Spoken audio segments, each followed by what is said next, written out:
The tone I'm delivering is the tone that this guy would need. Somebody whose understanding of life goes beyond every everyday two-dimensional, three-dimensional reality, doesn't exclude it, and says the truth. And being that I was a young man, then I want to hear about subjects that interest me. So if you can talk about life as a whole using an entry door, which is sexuality or women, you got my attention.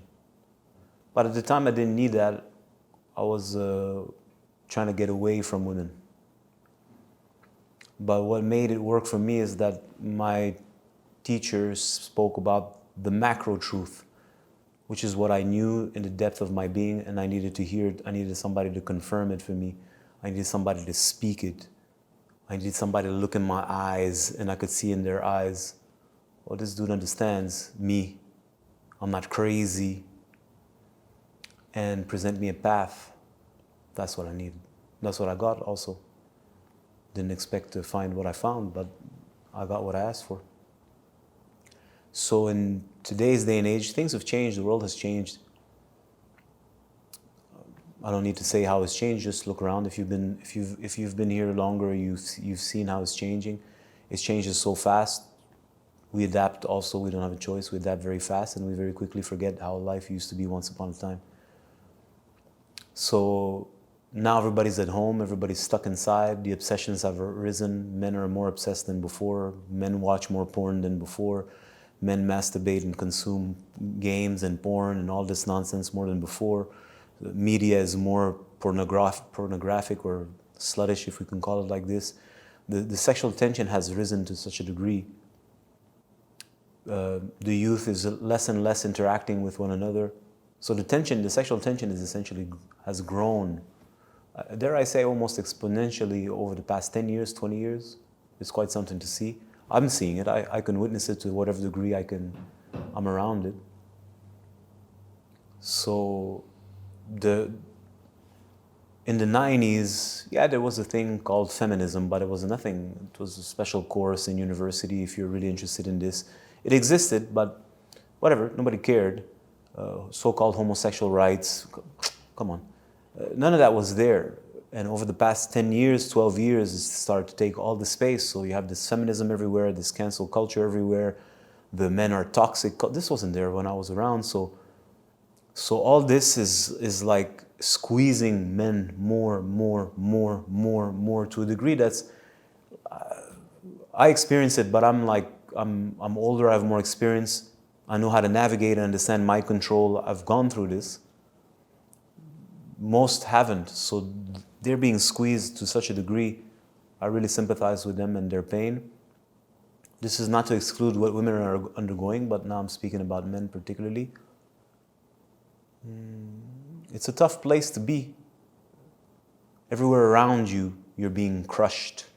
Everything about being a man has become demonized somehow. So if I was in that position, I'd be desperate to find some answers in regards to this. But in the context of something greater, yeah, but what's happening and why? And it's not enough that you tell me that there's a thing called the Illuminati and a New World Order. Not that it's false or true, I'm just saying it's not enough for me. Because since I'm a kid, this has always been, I've been carrying with me this, trying to understand what's going on. I used to lay down in my bed with my eyes closed when I was a boy, young. I don't remember, maybe 4 or 5, I don't remember, maybe 6, who knows. And I'd close my eyes and I'd say, let's see if I can see with my eyes closed. Stuff like this, you know what I mean? I'd lay down and say, where would I be if I wasn't here? Funny questions, right? Where would I be if I wasn't here? Which points to, oh, this kid has a sense of something that is not bound to just here. But I didn't know how to even formulate the question. So I've always been interested in something macro. And I grew up in a Christian Catholic family. Not obsessive, but I was exposed to Christian teachings from the start and I loved it. I adored it. One of my fondest souvenirs of my father was when we were in Greece, not when I was in the belly of my mom, but I guess when we were returning from Saudi Arabia, we did a tour in Europe and whatnot, and we were in Greece. And I remember Greece has a very particular kind of light, and the way the buildings are made, I could just see it in my brain. They have their blue and white stuff, and I could just see the reflection of the light. And he was in a zone, it was just like telling me stories. And he's not like a, how do you say this? Those who believe, a believer? But he knows, he went to, in Egypt, there's the Muslims, which is the commoner. Then there's the Christians. And the Christians were under the jurisdiction of the Jesuits, or it's the French version. So, and my mom, who also grew up in Egypt, it was the nun version of that. So the Catholic teachings was part of their education. They had to study the Quran also. This is part of I don't know what it is now, the Egyptian curriculum. So they were infused with the knowledge of the Bible, the Old Testament, whether you believe or not. My father is an engineer, wasn't so much into this, but he would tell me the stories. I'm not sure why. Maybe he didn't know what else to tell me. And I loved it, man. I adored it. It was my favorite thing in the world. I adored it. I just wanted more. Just because there was, let's say you take the story of Abraham, right? There's a dude, he's feeling pressure, right? And then he wants to go somewhere else. But that's not really the story. The story is that there's a dude just like me or just like any of us. And suddenly there's, like, all of us are like animals at the end of the day, somehow, right? We're like donkeys, we're like giraffes, I love giraffes, don't I? Wolves, monkeys, right? We're just like roaming, fucking, eating, sleeping, fucking, eating, sleeping, shitting, start over. And then suddenly this dude, out of nowhere, this voice that comes and speaks to him. And the voice is, in the Old Testament's voice, the Jehovah's voice, Yahweh's voice, it's very clear. It's like when you read the Bible, there's like a bubble, and there's like a thing outside the bubble that talks to the bubble. It's very... That ethos is very clear that narrative is very clear in the Old Testament. It's very obvious. You can feel it. It's special. It's like very clear. So that voice now speaks to him and suddenly infuses him with a purpose that's divine, gives him a sense of what life is about, and gives him a mission, which every man seeks for a mission. Right? So I'm hearing those stories, and suddenly, because what was my life, right? I'm living with my parents. In Saudi Arabia, I go to bullshit school. I go and I play outside, try to look for scorpions, little snakes, whatever it is. But your life has no meaning, it has no direction. That's what it is. And in those stories, immediately there's a direction, and it changes the person's life. In the case of Abraham or Moses or whichever character you'd like to pick, their whole existence completely changes. They're now infused with a mission. There's a reason for there to be doing whatever they're doing and to go wherever they're going, to reproduce. Everything has now suddenly a purpose. And the purpose is not a small purpose. It's not you're going to go here or there to build a building. It's a purpose that is a cosmic purpose. Maybe in the Bible we don't say cosmic, but you understand it's like it's divine.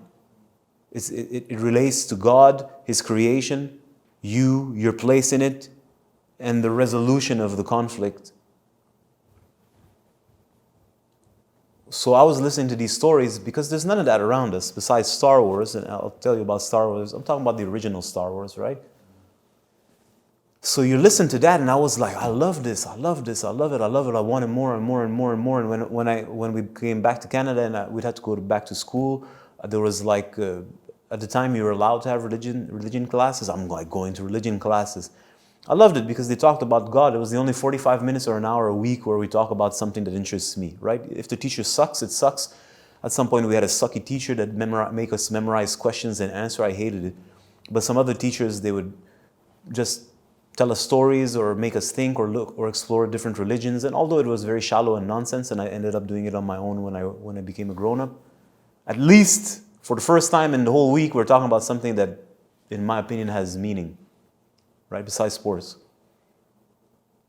So I've always been interested in something greater.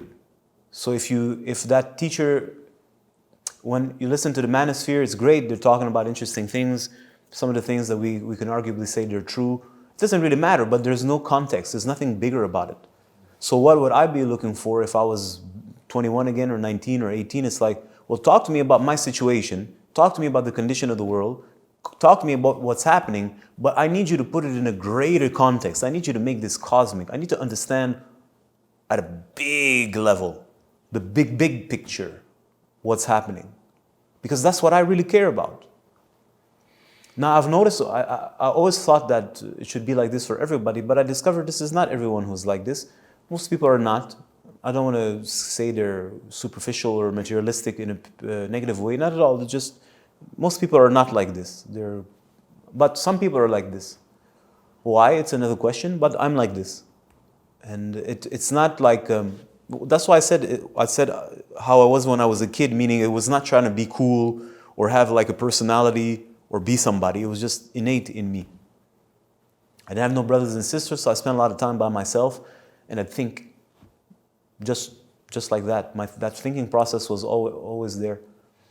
And so technically this is what I would be looking for. Can you explain what's happening to me as a man, not anymore as a human being, which was what I was looking for when I was 21 or 20.